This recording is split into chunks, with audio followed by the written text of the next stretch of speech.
Very good morning. Welcome back to the show. 11:51 is the time. I'm Julia Hartley-Brewer. Let's talk a little bit more about the big state visit, historic, unprecedented second visit by a US president during his terms in office to the monarch of this country. It was the Queen last time, the late Queen. Now, of course, it is the King. Let's talk to Rafe Haydel-Mankey, who's a royal commentator and historian. Very good morning to you, Rafe. Always a pleasure, Julia. Thank you for joining us. Well, I think I have to say, I think they may already be running late. It's 11:52 on my clock, and at 11:55, Donald Trump is supposed to be with Melania, arriving at Windsor Castle to be greeted by William and Kate. So I'm not quite sure, unless they can make it in 3 minutes. I don't think he's even left the US ambassador's residence in Regent's Park in London yet. So those timings have already gone a little bit wrong, haven't they?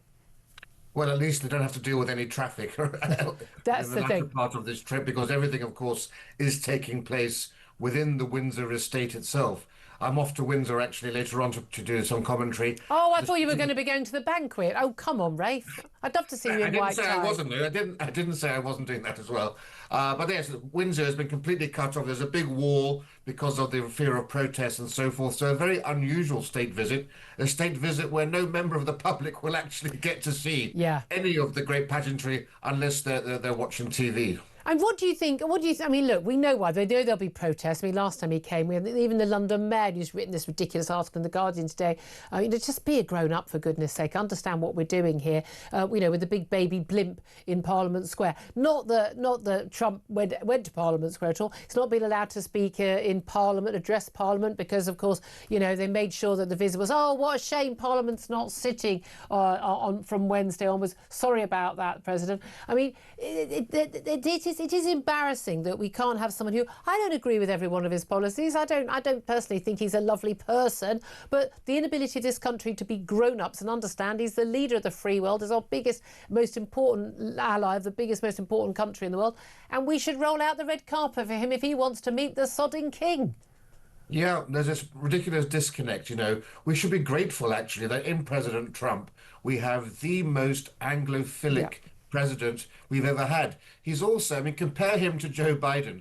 Joe Biden was such an Anglophobe, and it runs deep in the Biden family. Joe Biden's mother once slept on the floor of a small hotel when she was told that the Queen had once stayed in one of the bedrooms because she didn't want to run the risk of staying in the same bed. Do you know what I mean? Where are you even at? I mean, that's the thing. This is actually a boon for us. This is a benefit for us. We've already got, preferential, not by March, but preferential, tariffs from the US president. I know they're going to be pushing for more of that. But what do you make of the relationship claimed? We don't hear these claims from, the King, when they don't talk about this stuff, but going against all protocol, describing the King as his good friend.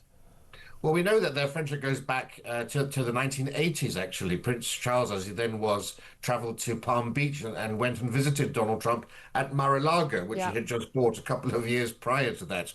We can't say that there's ever been a very strong friendship there, but we do know that... I can't see they've got much in common. I can't think of anything they would agree on, other than they quite like gold. After the divorce between the King and his former wife, she was courted by Donald Trump, which I don't think she was very happy about either. So I'm not sure whether the children of Diana will be too happy about that episode of Trump's romantic affairs. But certainly we do know that the King wrote to him after his assassination attempt last year. King wrote to him again after his inauguration. Melania, in her memoirs, which were ghostwritten, but in her memoirs, she claims to write regularly and says that they're pen pals with the King. Quite how much of that is true, I don't know. We know that the King is not like his mother, is a bit less discreet. We know he's going to push some of his own ideas on energy and the environment. Oh, good luck with that. That will go down. We don't know, but we'll see. We'll just say, just breaking news, the President and the First Lady are on their way to Windsor Castle in Marine One. I think we know that the security is just off the scale for this trip, particularly in the wake of the assassination of Charlie Kirk. I mean, and that will impact a lot of this. So a lot of this is not just about protests, it's about literally keeping the President safe on UK soil. Yes, absolutely. I mean, this really is the biggest security operation since the coronation. It's also actually, even though no one's going to actually see it face to face, it's the biggest state visit we've ever had. We've never had such a huge turnout of our military. Every aspect of this is truly impressive. And they've done that for Donald Trump, haven't they? Like, it's the most number of officers, it's the most this, it's the most that.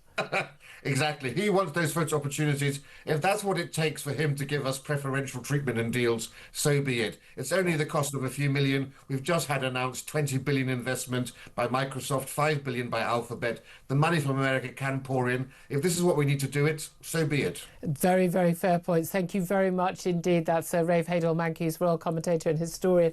Claire Pearsall, is it worth it? Look, I mean, look. My audience will know I am not a monarchist. I'm not. I'm huge respect for the late Queen. Actually, I've got to say, really like the current Queen. Love a bit of Camilla. Yeah. I've got a lot of time for people who do their duty and get on and do their job well. It's just not the form of head of state that I would have. That's just my view.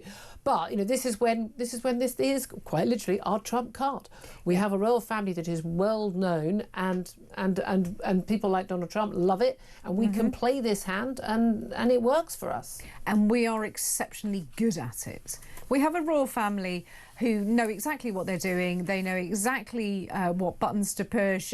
Windsor Castle looks absolutely stunning at any point, even when there's bad a lot weather. of the footage we've got right now is people have got, which is actually of London, where it's rain swept, but actually Windsor Castle is grey.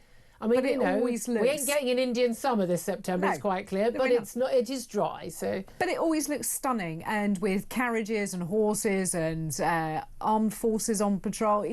We do this stuff very well. We do pomp and circumstance and pageantry. And your son's involved with the cadets. I mean, you're sort of imbued in all of this stuff. Yeah, and I come from a military family as well, so I'm always up for that. I always think it's great. Big bands performing, you can't beat it. What do you make of the political aspects when you get the Sadiq Khans and all the others? And we know all of these politicians who are in the front line, front bench now, the Yvette Coopers, David Lammy, they've all, let's see, for a better expression, slagged off Donald Trump, their opposition. It's almost like they didn't know they'd ever be leaders and they'd ever actually be in power. Them, I've said lots of things, but that's my job. It's like these are people you think you've done that. You might have to meet him as Foreign Secretary or Home Secretary or Deputy Prime Minister. Think it through, guys. Play the long game. No, but seriously, it's just, I think it's really bizarre. But about them all now having to kowtow and shake hands and be obsequious to this man. But not saying he is the leader of the free world, militarily, economically, the powerhouse that is America. You want them on your side. Well, of course you do. And I think it was James Ball, one of your guests earlier, who said Trump probably won't remember Yvette Cooper's name, let alone what she's said about him in the past. I'm hoping we won't remember Yvette Cooper's name in the past, but that's the key thing. Thank you very much indeed.